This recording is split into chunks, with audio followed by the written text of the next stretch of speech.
Greetings. We're back. We're back. So last time we kicked off with an amazing joke, didn't we? We did. Remember that? Yes. From Rob. Yes. So can we better that? We can. I'm sure we can. Go on then. So the first joke is, Yeah. Did you know that tennis is in the Old Testament? Is it? Yes. No, I didn't know that. Where's that then? When Moses served in Pharaoh's court. That's hilarious. That It one. is. That's very good, that one. All right, what about this one then? What did Adam tell his kids was the reason for why they had to leave their home in Eden? Don't know. He said, "Your mother ate us out of house and home." That's very good. Hilarious, isn't it? Brilliant. Bet you're glad you all came back. Hmm. Beautiful. All right, so we're carrying on with the questions. We only got through a couple last time, didn't we? We did. In fact, maybe only one, and a few that weren't really relevant. No. But we know Bernard is picking up on the issue of inconsistency and lying. So why does it look like it's okay to lie? There's a few stories in the Old Testament where people lie, but it's clear from the law and New Testament that lying isn't a good thing to do. It doesn't honour God. So Bernard will be picking that up this Sunday. Ooh, very exciting. And if you're watching this after this Sunday, podcast. Yeah, podcast on the website. Bring it in on podcast.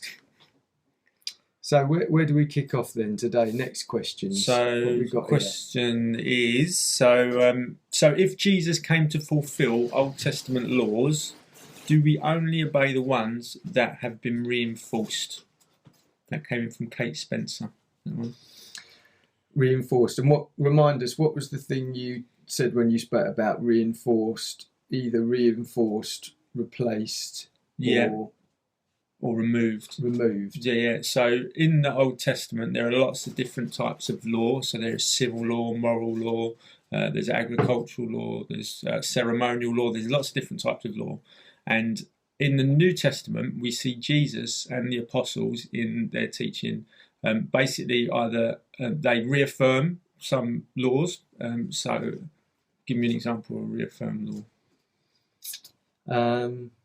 Paying taxes. That'd be a good one, wouldn't it? Yeah, I guess they reaffirm the need to honour local government leaders.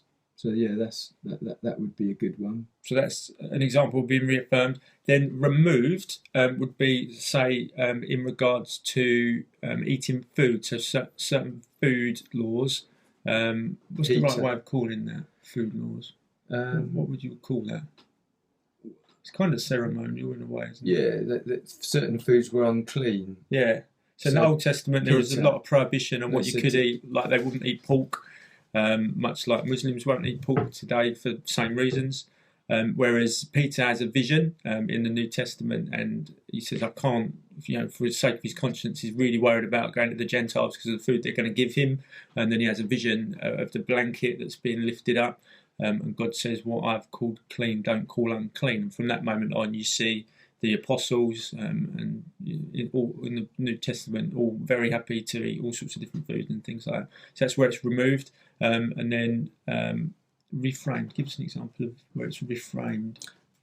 Reframed or reinforced. Well, I suppose the most obvious one, which is a good verse to kick off with, which we mentioned last time, was Jesus saying, for example, Matthew 22, 37 to 39, all the commandments are summed up in these. Love the Lord your God with all your heart, all your mind, all your soul, which was the first commandment out of the 10 commandments. So Jesus is like categorically saying this is important. Then he says, and the second one's just like it, love your neighbour as yourself. Yeah. So he's saying he's reaffirming that the love your God, but then he's putting in the love others as well, and saying actually in all of that, all the laws, the heart and spirit of all the laws are in there, but he's certainly reaffirming that one in answer to the question. Yeah, brilliant. So if he came to fulfill Old Testament law, So I guess the thing is the word obey. Do we only obey the ones that reinforce? So is there any merit in us obeying? Do we have to obey to merit God's love, acceptance, or anything like that, or to be in right standing with God? Do we have to obey and sort of conform to law, specific ones that have been reinforced, or not? What do you think, Gordon? Thanks. What do I think? Well, I think Jesus has fulfilled all the law on our behalf, because we can't. It's just a hard taskmaster that's meant to lead us to Christ, so we can't fulfill it. And as soon as we start to try, we realise actually how broken we are and our inability to. But the law is good, and like it says in the Psalms, and the spirit of the law is for our hearts to be more like God, and for us to see something of what His kingdom is like. The law is basically God's kingdom made known in morality and the way we live our lives and stuff like that.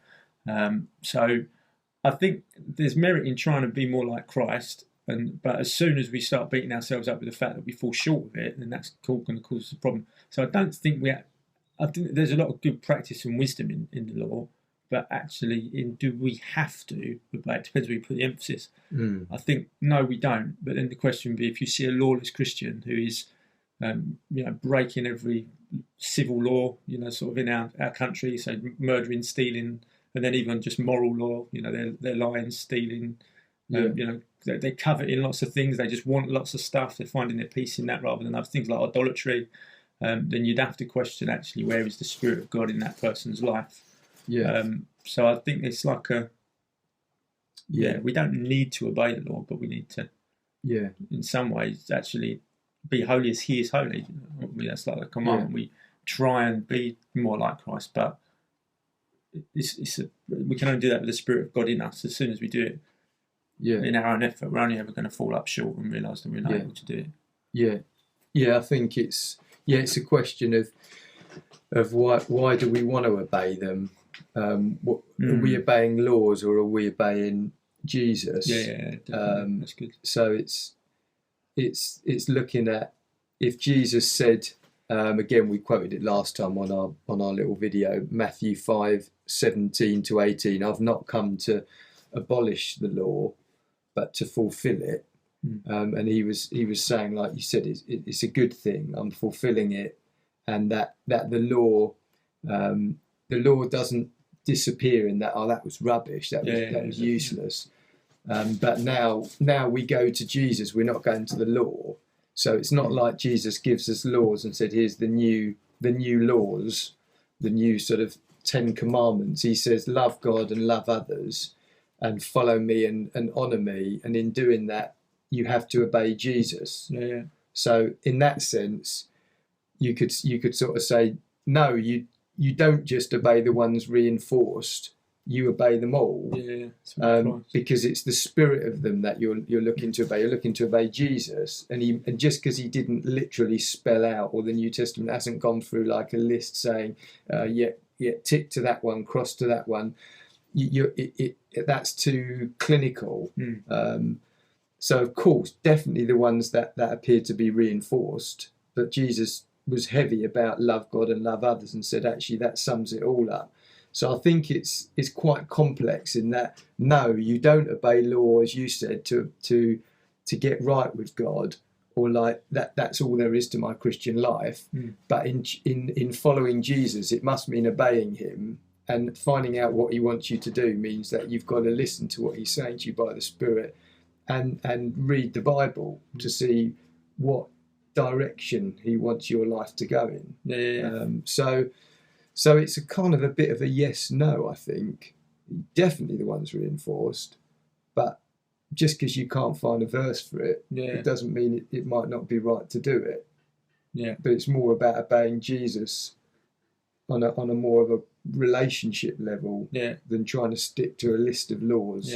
It's like the law is given to safeguard us from ourselves, because we're so wayward and broken. And so, like Paul says, everything is permissible, but it's not all beneficial. You can do what you want, but it's not going to do you any good. And I think so. In honouring Christ, we're sort of allowing the law to lead us to Him, but actually, when we're in Him, we're then letting Him instruct us and following His ways. And and like that which has gone before should over time fall away, shouldn't it? Yeah. Really. Yeah, and I think another thing might be helpful is it's a big topic, but what do we mean by law? So, Gordon, you outlined the moral, civil, sacrificial, so on, agricultural. So that there were different kinds of law, and clearly we don't obey some of those because they were for Israel. So, do we obey the sacrificial laws? No. But when we talk about the law as Christians today, we're not thinking of like a list law. We're thinking about perhaps like a system, like a principle. We're thinking about where Paul speaks about law in the New Testament in Romans or Galatians. Is he thinking about the Ten Commandments? Is he thinking about like a system that he calls law? It's like a worldview, isn't like it? Perspective, a perspective, a principle that we get right with God, that we live under, that governs us. And he seems to talk about both together and different at different times. So I think when we think about the law, we're not thinking about like a list of law. We're thinking about today. For me, we're thinking about the laws that are principles and patterns that we live by, not like a law in a court, whereby if we've broken that law, we're going to have to pay a consequence. This is like God's law in the sense, he's kind of given us a list of 10 things to do. I don't think that's what it's about. I think the law is love God and love others. That's God's law, if you like. But clearly we don't love others all the time and love God. And he doesn't pick us up, pull us into court, and, put us in prison. So there's consequences for not doing that. But I think that's probably the clearest law. And then the other laws we do obey are the laws of our land. So, of course, we obey the laws of our land as we're able to, as they honour our faith. And that's good. But I think that's because we understand the Bible instructs us in places like Romans to honour and to obey and to respect and to play our part. And that's what Jesus did in the way that he paid his dues and paid his taxes and so on. So I think that's a law, but that's not God's law. So I think even understanding what we mean by law is worth sort of just picking apart a little bit and reflecting on. That's good. It's a good answer, that one. So on to the next one. So there's two questions here, but I'll ask them as one question. Time-wise. I'm just pointing at the time. So we might have to come back for it. Come back, yeah. Because look, we've done 13 minutes. We have done 13 minutes. We'll come back. Part 3. Part 3 is on tithing. Tithing and money. What about laws around that? Giving. Yeah. So we'll be back on that. Well, thank you for listening. Thanks for listening. Get back to us if it wasn't clear. Hashtag OT questions. Tweet, text Adam or myself, and we'll add in any other questions. It might take a while. We like to talk. Yeah, we can rattle on, can't we? Yeah, brilliant. We'll have some more jokes for you. We will. Some crackers. Yeah, look forward to that. Bye.